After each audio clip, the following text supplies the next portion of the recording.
Quem vai decidir isso é quem entende de uma forma pragmática. Bom, a gente aproveita aqui e abre espaço para voltar a falar sobre a decisão de Donald Trump de tarifar o aço e o alumínio do Brasil e da Argentina. E agora falando sobre tarifa de bens de luxo da França. Eu quero entender melhor como isso pode afetar o comércio entre os Estados Unidos e esses países todos citados e como isso afeta também ou possivelmente afeta a reeleição de Trump no ano que vem. A gente vai saber mais sobre isso agora conversando com o Roberto Dumas, que é especialista em economia internacional pelo INSPER. Professor Dumas, bom dia, tudo bem? Bom dia, Fabiana, tudo bem? Prazer de novo estar aqui. Um prazer falar com você novamente, entender um pouquinho melhor o que está por trás dessa ideia na cabeça de Trump de um protecionismo que vai afetando em cadeia outros países e até a própria imagem. Como que você avalia esse momento? Cada vez mais incerteza, né? Por exemplo, no ano passado, um tempo atrás, ele colocou a tributação sobre o aço e o alumínio no Brasil, voltou atrás e depois ele colocou cotas. O que eram essas cotas? Por exemplo, 100% do que a gente exportava de 2015 a 2017, você poderia continuar exportando sendo aço semi-acabado. A partir dos 100% da média, ele tributava 25%. Se fosse um aço acabado, seria 70% a média, ou seja, ia caindo. A partir dos 70% da média, ele tributava os 25%. E aí ele entrou numa falácia, falando que o Brasil está depreciando o câmbio. Não, o Brasil não está depreciando o câmbio. O câmbio está sendo depreciado por forças de mercado. O que é força de mercado? A taxa de juros no Brasil caiu, vai cair mais, pelo menos é o que se espera. Consequentemente, o diferencial de juros diminui, a grana vai embora e deprecia o câmbio. Quando você mandava efetivamente no câmbio, era na época do Gustavo Franco até 1998, 99, quando tinha âncora cambial. Agora o câmbio é flutuação suja. Eu não mando no câmbio. Foi esse o argumento que ele deu para colocar tarifas tanto no Brasil quanto na Argentina. No Brasil está completamente errado. E sabe qual é o problema? No momento que você coloca essa tarifa, ele deixa entender erroneamente que ele quer criar cada vez mais empregos nos Estados Unidos. Está errado. Por quê? Porque você tem mais ou menos 150 mil trabalhadores que ficam lá no cinturão do aço, Rust Belt, que é no nordeste dos Estados Unidos. Esses 150 mil trabalhadores, empregados ou não, eles não vão arranjar mais emprego. Por quê? Porque na época de Ronald Reagan, início dos anos 80, você precisava de 10 homens-hora para produzir 1 tonelada de aço. Hoje você precisa de 1 homem-hora para produzir 1 tonelada de aço. Não culpe a globalização, culpe a tecnologia. Então, não adianta você querer botar mais tributos que você não vai gerar esse emprego. E o que é pior, você acha, vamos assumir, por uma dádiva de Deus, que você vai recuperar esses empregos que não vão voltar mais. Só que você prejudica quase 4 a 5 milhões de empregos que trabalham na cadeia downstream, que vão usar esse aço mais caro. Quem são? Caterpillar, Whirlpool, Boeing. Então eles vão usar um aço mais caro agora, porque o Trump falou, não tem mais cota, vou socar 25% em todo o aço. O alumínio não mudou nada, continua a mesma coisa. E isso não vai gerar mais emprego. E não parou por aí. A metralhadora giratória dele essa semana foi muito louca. Ele já começou a semana falando que vai postergar o acordo com a China. Que isso a gente já esperava. E não dá para fazer um acordo fase 1, sendo que você não endereça principais aspectos em propriedade intelectual e segurança nacional. Depois ele tributou 100% dos bens de luxo da França. Nada, nós estamos falando 2,4 bilhões de dólares aí. Por quê? Porque o Emmanuel Macron tributou as companhias de alta tecnologia, ou seja, tecnologia, Facebook, Amazon e Google, porque elas seriam tributadas apenas na matriz dela, ou seja, no paraíso fiscal. Não, ele falou o seguinte, você tem que ser tributado onde você trabalha. E o Macron colocou isso. Então, como retaliação, ele está querendo colocar 100% de tributação em cima de bens de luxo. Primeiro. Segundo, já apontou as armas para a Alemanha, Espanha, Reino Unido e França novamente por causa do Airbus. Falou, olha, vou tributar vocês novamente por causa do subsídio que na produção e a utilização de peças vindo da Europa na fabricação de Airbus. E já apontou as armas também para a Áustria, Itália e Turquia. Quer dizer, em que pese que ele esteja trabalhando para o eleitorado dele, fica aquela coisa. Pensa você como investidor, qual é a vontade que eu tenho que investir se hoje, quarta-feira, ele já ameaçou 8 ou 9 países? Como é que fica as cadeias de suprimento? Ele está falando para a arquibancada, ele vai fazer, ele não vai fazer. Então eu, como investidor, eu paro de fazer qualquer coisa. Agora isso funciona para ele se reeleger? Ele pode usar isso levanta muito a arquibancada, mas o que ele objetiva inicialmente é melhorar a balança comercial. Não vai melhorar, porque isso é uma identidade contábil. No momento que você faz uma política fiscal expansionista, cortando os impostos, o consumo da população cresce. Então a poupança privada cai. Primeiro ponto. No momento que também você aumenta o gasto do governo e corta os impostos, a poupança pública cai. Então, os Estados Unidos estão observando, testemunhando agora, uma queda na poupança privada e uma queda na poupança pública. Isso se traduz em quê? Em maiores déficits nas contas externas. Então, você pode, como a gente sempre diz, até zerar o déficit nas contas externas com a China. Mas você vai ter déficit em contas externas com outros países, porque a população está consumindo mais do que poupa. Não adianta, se eu consumo mais do que eu estou produzindo, eu vou comprar de fora. É uma identidade macroeconômica, não adianta brigar. É a mesma coisa que eu compro uma coisa, você compra uma bolsa e gasta muito dinheiro, você culpa a loja porque você está te vendendo. Veja, eu te dei recursos, isso é bom. Você está gastando. Por isso você compra de fora. A tua poupança privada e pública caiu, então você compra de fora. Então isso é simplesmente uma identidade macroeconômica e isso vai piorar. E ele vai apontar as armas cada vez mais no ano que vem. Então você tem aí, só trocando em miúdos, mais volatilidade no ano que vem, posto que tudo que ele está fazendo, ele pode melhorar uma balança comercial com esse ou com aquele país. Mas, juntando tudo, as contas externas tendem a ficar como estão ou piorarem. E qual que é a consequência para os países que vendem para os Estados Unidos? Eles vão repensar essas relações? Eles vão tentar renegociar essas taxações? Ou essa porta que parece que se fecha, que o Trump fecha a porta, eles também vão começar a fechar outras portas para os Estados Unidos? Como que fica isso? Certamente vai ter uma retaliação. Certamente vai ter retaliação, é um toma lá, dá cá. Mas independente da retaliação, aí fica aquela coisa diplomática, vamos pensar do lado da economia real. O que isso me impacta? Isso. Como é que isso me impacta? Se eu estou percebendo que provavelmente ele quer apontar as armas, isso já ficou claro, para a China ou para outro país, isso é uma completa disruptura nas cadeias de suprimento do mundo. Então, por exemplo, 50% de todas as exportações chinesas são provenientes de empresas estrangeiras que estão na China.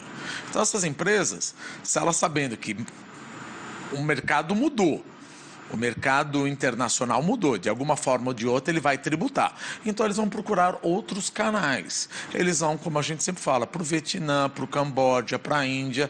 No final das contas, o que a gente sempre fala? Você vai trocar um déficit com a China para um déficit com outros países. Então aí ele começa a apontar as armas. E isso fica incerteza para o investidor. Porque o investidor pensa o seguinte, então quer dizer que você escolheu a China. A China é o teu bode expiatório.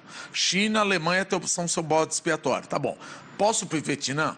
Como ele vai perceber que, se isso acontecer, o déficit comercial com o Vietnã, com o Camboja, com a Índia vai piorar? Sabendo como ele pensa que melhorando o comércio internacional só através de protecionismo, esquece que dando mais dinheiro para a população, eles vão gastar mais e você não está produzindo aqui dentro e não tem como produzir aqui dentro porque você não tem vantagem comparativa, certamente você vai importar de outro país.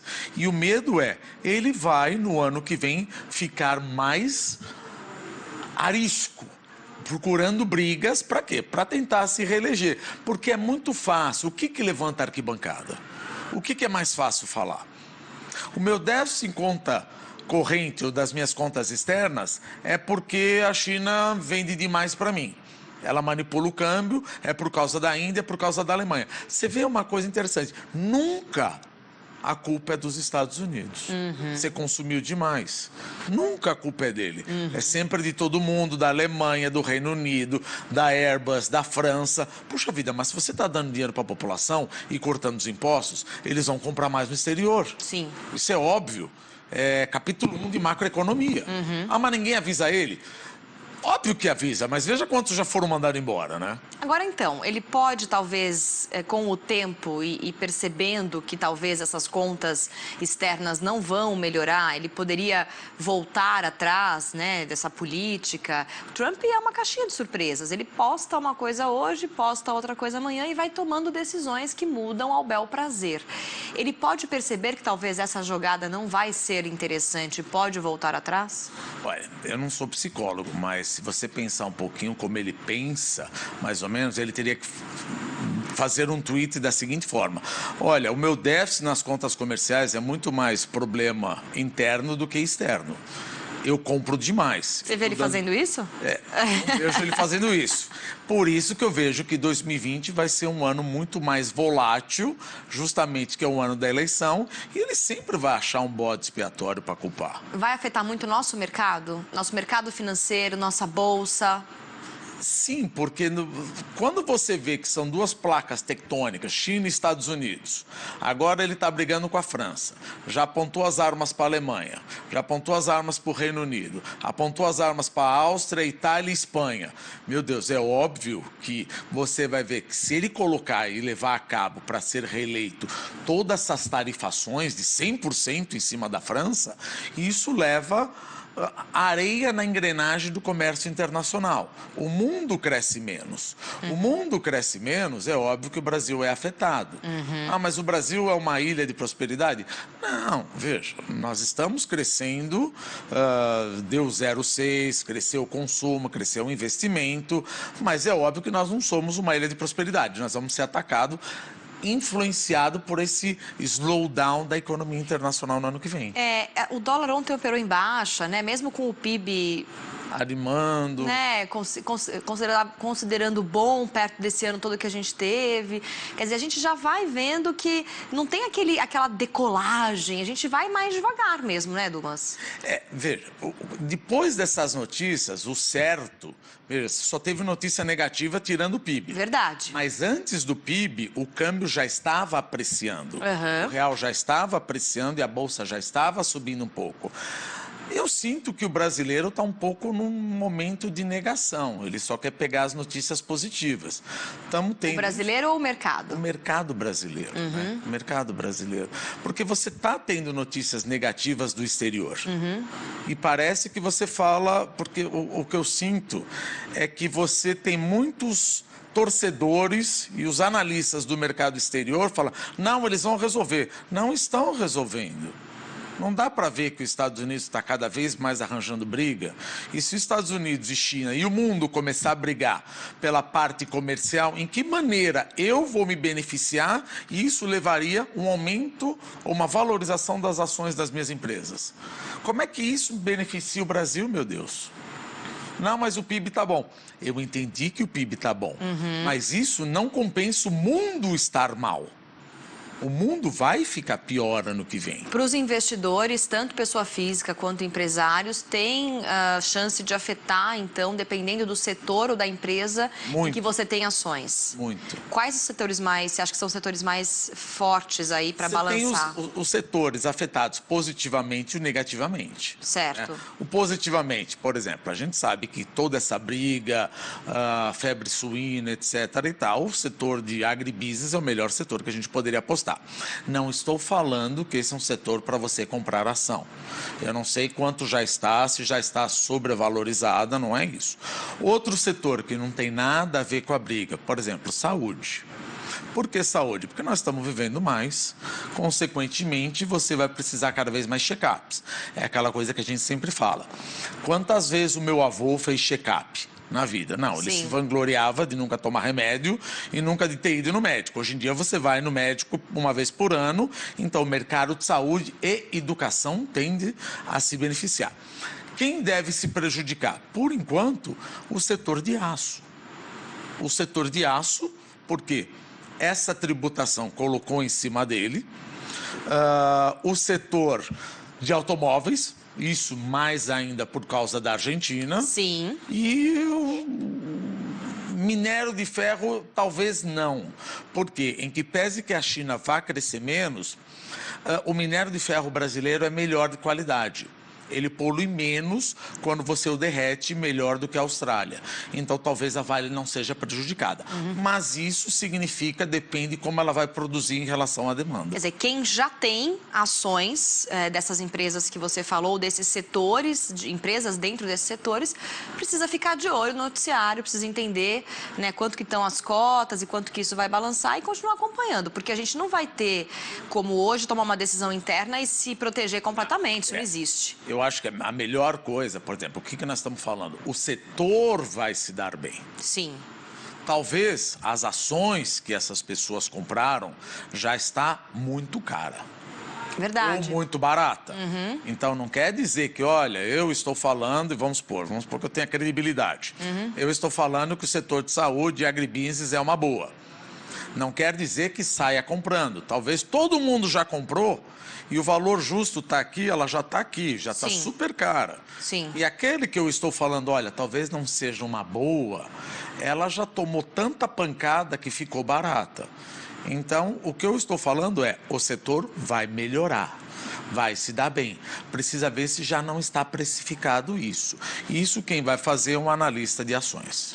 Muito bem, Roberto Dumas trazendo um pouquinho de cenário, um pouquinho dessa briga, como movimenta, né? Donald Trump realmente foi Segunda para quarta, olha o que mudou. Nossa senhora, um chacoalhão por dia e essa semana foi bem E o intensa. investimento fica aquela coisa. É por isso que o investimento em não residências nos Estados Unidos continua caindo.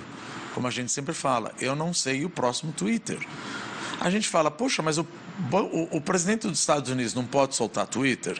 Veja, o presidente dos Estados Unidos, praticamente junto com a China, uma das pessoas mais importantes do mundo. Sim. Vamos brincar, falar, não deixa o Trump soltar Twitter. Vamos falar para o Jeremy Powell, que é o presidente do Federal Reserve, soltar Twitter todo dia. O que acontece com o mercado? Ele não pode ficar soltando Twitter assim. Ah, mas é da forma que eu penso. Eu sei, eu penso muita coisa e não solto o Twitter. Ele tem uma responsabilidade.